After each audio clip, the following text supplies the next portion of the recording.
Welcome back to our YouTube channel.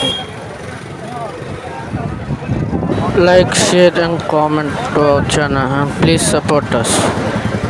Thank you for watching. Please support guys to our YouTube channel.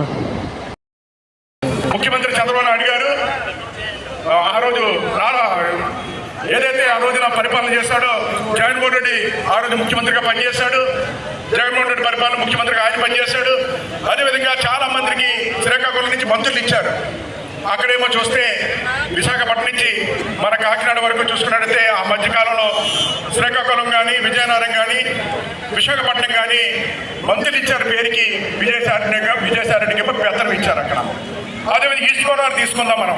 ఇక్కడ మంత్రులు ఇచ్చారు మనవాడికి కన్నబాబుకి, ఇంకా బోస్ గారికి, మన రాజా వేణు గారికి, పినిపి విశ్వరూపుకి, వాళ్ళకి మంత్రులు ఇచ్చారు. మంత్రులు ఇచ్చి పెద్దలు ఎవరికి ఇచ్చారండి? సుబ్బారెడ్డికి ఇచ్చారు. సుబ్బారెడ్డి చెప్తేనే చేసేవారు. అక్కడ విజయసాయిరెడ్డి చెప్తే చేసేవారు.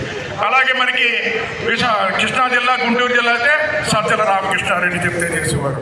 అక్కడ మంత్రులు ఉన్నారు కానీ వాళ్ళు చెప్తే చేసేవారు కాదు. అదేవిధంగా చూసుకుంటే అక్కడి నుంచి మళ్ళీ కిందకి వెళ్తే చాలా మంది మంత్రులు ఇచ్చారు కానీ పెద్దిరెడ్డి పెత్తనం చేసేవారు. అంటే ఎంతమంది రెడ్లు? 6 రెడ్డి ముఖ్యమంత్రితో 5 రెడ్లు అయ్యారు. ఈ రాష్ట్రానికి అన్ని వర్గాలకి మేలు చేశారని చెప్పి పేరుకి మంత్రులు ఇచ్చారు తప్ప పరిపాలన అంతా రెడ్లే చేశారని కూడా ఈ సందర్భంగా తెలియజేస్తున్న రెడ్లే పరిపాలించారు. ఆ రోజున మీరు చూడండి కావాలంటే. ఆ రోజున అలా చేశారు. ఈ రోజున చూడండి కూటమి ప్రభుత్వం పరిపాలన ఏ విధంగా పరిపాలన చేస్తుందో మీరు ఒక్కసారి చూసుకోవాలి. ఈ రోజు అన్ని